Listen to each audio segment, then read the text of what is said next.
Okay. So,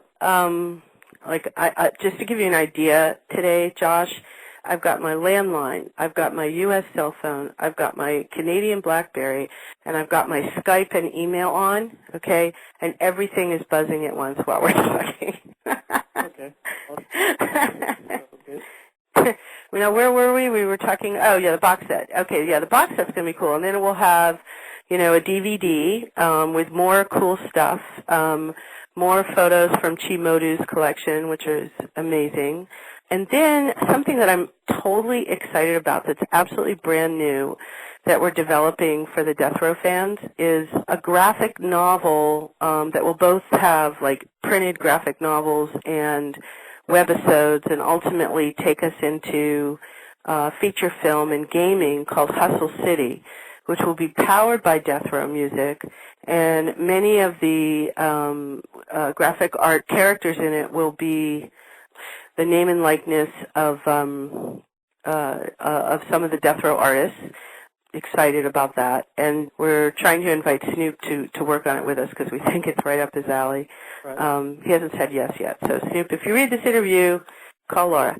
And from all this, it'll have like a graphic novel with a CD insert or something, and then the ability to download more songs, and eventually so the very first one will be included in the box set as part of the promo, and we're hoping to make it a really cool kind of underground collector thing, and also invite people to log on to deathrowmusic.com, which is going to be the official fan site, to give us story ideas and stuff, and we're open, so it'll be fun. That'll be a lot of fun. I think the webisodes, the animated webisodes, will be very cool.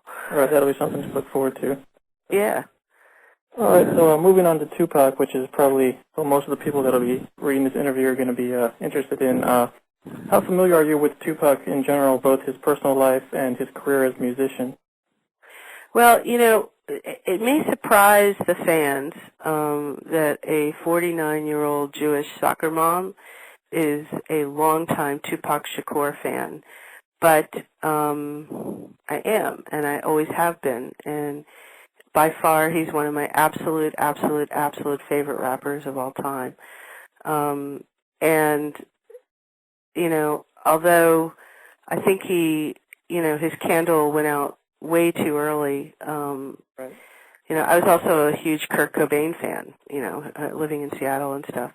These people who were part of the revolution of music that reached an iconic level at such a young age are fascinating to understand. So I've read virtually everything I could find on Tupac, and then when we acquired the catalog, my first thing I did, even while we were in the courtroom, was I went up to Dina LaPolte, who is the lawyer for Amaru Entertainment and Afeni Shakur, and I introduced myself and I said, I know you've had a very hard, litigious road, and if we win this catalog today, I want peace in the valley, and immediately I want us to start working on, bridging whatever historic differences there were, and I want to focus on what needs to happen to, honor Tupac and get this music out to the fans.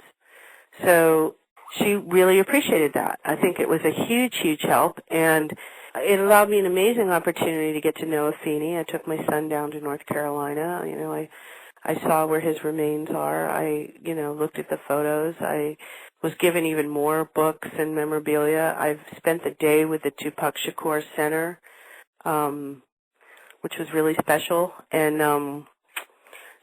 all of these things deeply moved me and made me think about who Tupac is to the music industry, who he is to the average fan, who he is to his family, who he is to the children that come to the center, and what does this legacy mean? What are we supposed to learn from this? How are we supposed to be better people for it? And I came to the overwhelming conclusion, which is a message I really want to send out to the fan base, is that we have a social responsibility to kill all the piracy we can related to Tupac. I understand people's concerns about not being able to get cool content, But I'm now in charge of DeathRow, and I have a very good relationship with Amaro, and if people are patient, they're going to see that we will be facilitating releases that never could go out before. And in that's so, the bottom line is that every time someone packages this stuff up, like the Gurjeet Litz and the Peter Forkenbrock, Dante Benz guys or whatever, Right.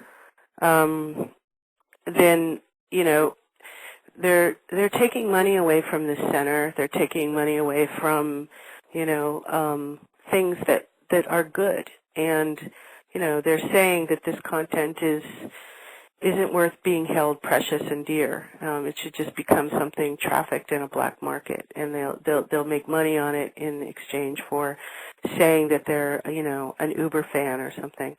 And I share the DeathRow people, the Amaro people's concerns about this. I really do, and it's not because I think that there is an element where music marketing requires the music itself to become a loss leader and given away and this and that.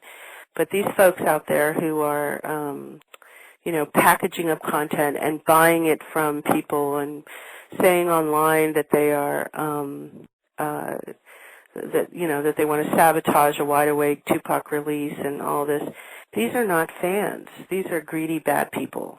So, I have really enjoyed the fans that have come out and given me information on who's doing what, and all of it, I guarantee you, is, complete amnesty for people who do that, because we are going to make an example out of particularly these two, and really try to get the word out that you're hurting the Tupac legacy by doing this. And on the other hand, fans like you who really are simply just like, when are we going to know when the next 13 songs are, what are they going to be, and when are we getting more pure Tupac and all that, I'm happy to answer those questions all day long and support you guys, because that's what Tupac would have wanted. Right. Okay, so how many albums worth of material do you think you realistically have for Tupac?